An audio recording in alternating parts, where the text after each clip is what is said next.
Bismillahirrahmanirrahim. Assalamualaikum warahmatullahi wabarakatuh. Perkenalkan, nama saya Ramdan dari kelas A6 Institut Agama Islam Negeri Syekh Nurjati Cirebon. Di sini insya Allah saya akan menerangkan tentang teknologi, yaitu yang disebut Internet of Things. Ya.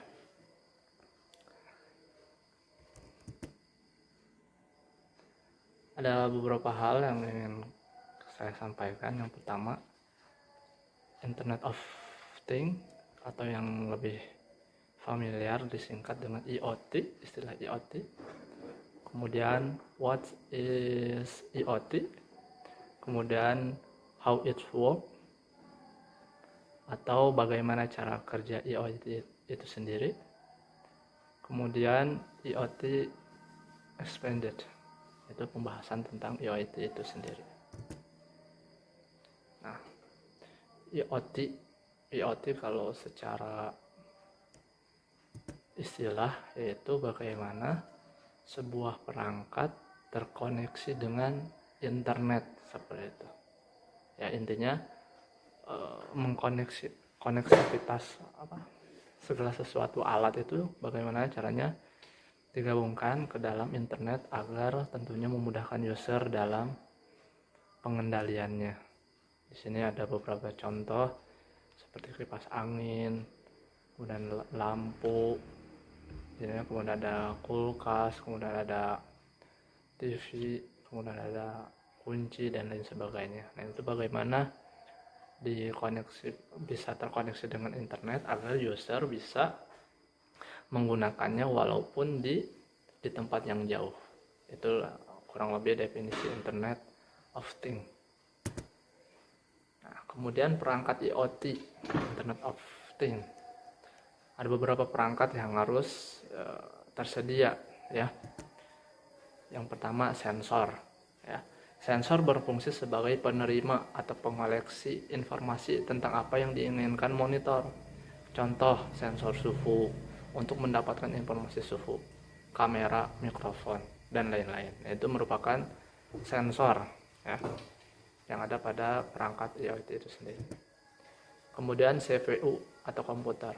Khusus untuk membuat perangkat IoT ada perangkat komputer kecil atau sering disebut single board komputer. Perangkat komputer kecil inilah yang diprogram untuk mengolah informasi dari sensor yang terpasang dan menentukan tindakan berdasarkan informasi yang diperoleh dari sensor. Contoh, Raspberry Pi atau Arduino. Gitu ya. Kemudian perangkat yang berikutnya adalah sistem operasi. Ya. Embedded device. Untuk perangkat IoT memerlukan sistem operasi khusus karena perangkat IoT berukuran kecil atau portable dan memiliki spesifikasi yang minim. Jadi untuk sistem operasinya tidak bisa digunakan yang terlalu berat atau terlalu kompleks gitu ya. Karena ya itu akan terpasang ke dalam perangkat-perangkat yang kecil seperti tadi lampu gitu ya. Kemudian kunci rumah otomatis dan lain sebagainya. Kemudian di sini harus ada jalur komunikasi.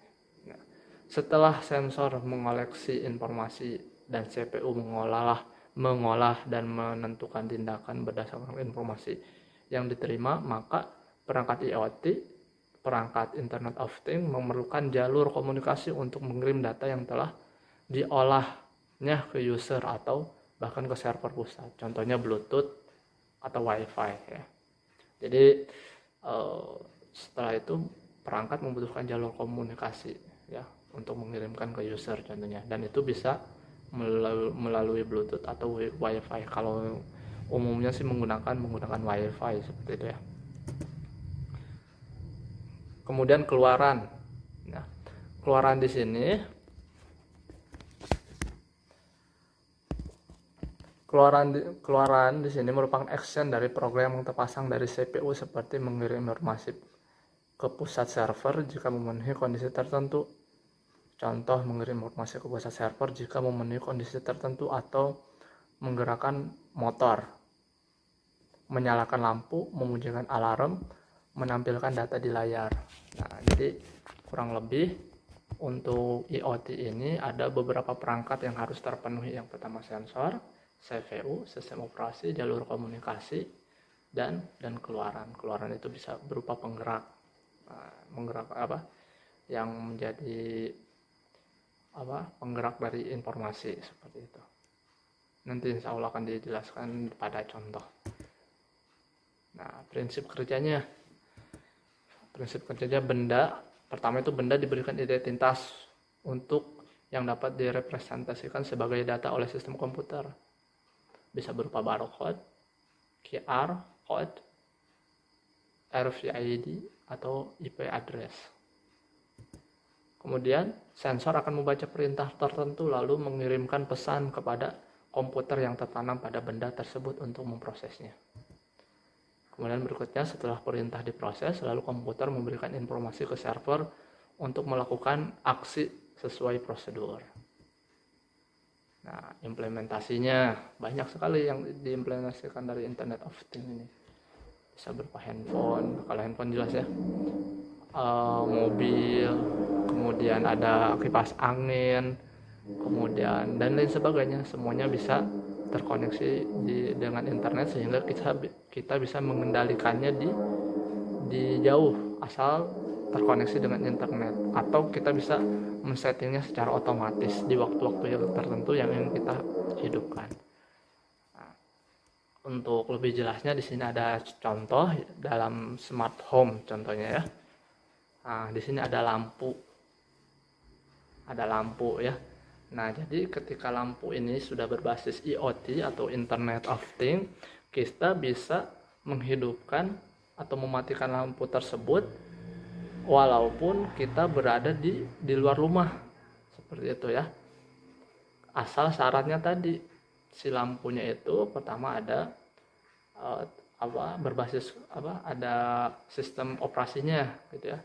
Kemudian terkoneksi internet, kemudian ada keluaran ya, seperti itu. Jadi kita walaupun berada di luar, misalkan kita sedang di kantor atau di kampus atau dimanapun, kemudian kita lupa mematikan lampu, nah kita bisa mematikan lampu tersebut di tempat kita berada. Tinggal kita download aplikasinya, kemudian kita konekkan internet, kemudian kita bisa menghidupkan atau mematikan lampu tersebut.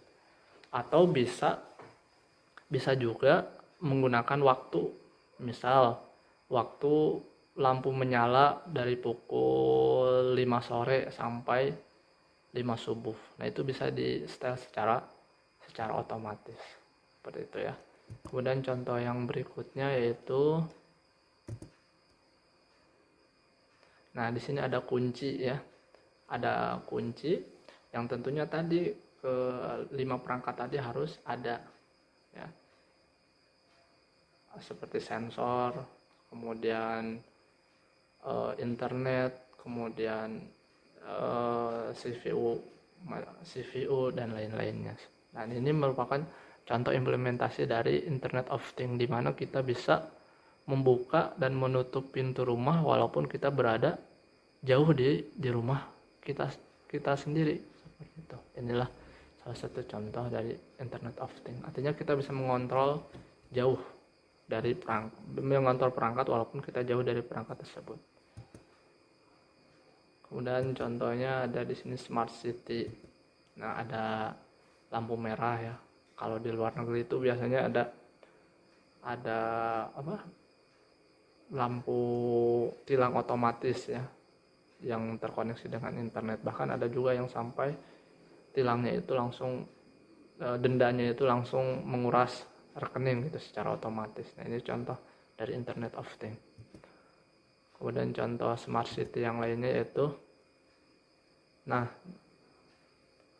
kalau di luar negeri itu sudah ada yang namanya smart store. Jadi si pembeli itu tidak dilayani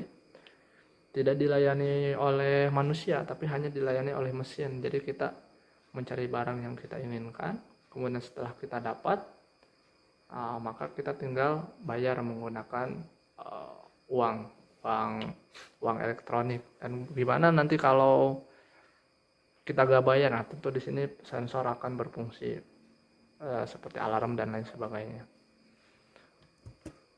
Nah, kemudian di sini ada kelebihan dan kekurangan IoT Internet of Things. Kelebihan diantaranya data ya. Tentu datanya kita akan tersimpan seperti itu ya. Kemudian tracking. Nah, berhubung datanya sudah tersimpan, maka kita akan mudah menelusuri data-data yang telah kita berikan. Seperti lampu tadinya, kalau yang lampu contohnya kita akan mengetahui seberapa lama lampu dalam sehari nyala gitu. Tentunya kita akan mengetahui konsumsi listrik yang dihabiskan, dan itu bisa terbaca karena ada jejaknya, bisa ada trackingnya seperti itu. Kemudian dari waktu ya, seperti tadi contohnya ketika kita ingin mematikan lampu sedangkan kita berada di luar rumah, nah kita bisa menghemat waktu karena kita tinggal buka smartphone yang kita miliki, kemudian kita bisa mematikan lampu yang ada di rumah kita. Kemudian biaya juga gitu ya, contohnya lampu juga yang biasa sering lupa mematikan lampu atau alat elektronik yang lainnya, dengan IoT ini kita bisa menyetelnya ya sesuai dengan jadwal yang telah kita tentukan. Nah, di sini ada kekurangannya compatibility, yaitu penyesuaian. Mungkin kalau di Indonesia belum banyak yang menggunakan teknologi IoT ini, masih berbasis manual ya, ini kita perlu penyesuaian seperti itu ya. Contohnya yaitu tadi lampu contohnya ya. Ketika kita sudah beralih ke Internet of Things, kemudian kan itu nyala dan matinya otomatis gitu ya. Kemudian kita bisa mematikan atau menghidupkan di luar gitu. Dan dalam catatan tentunya si saklarnya itu harus tetap on ya. Dan penyesuaian ini kadang keluarga atau teman kita malah mematikan lampu itu dari saklarnya langsung. Nah, sehingga si lampunya itu harus direset ulang seperti itu ya. Ini perlu penyesuaian. Kemudian complexity. Jadi ya ini sangat kompleks gitu ya. Di mana unsur yang tadi itu harus ada gitu ya. Unsur yang 5 tadi yang dijelaskan di slide sebelumnya. Kemudian keamanan ya. Keamanan mungkin belum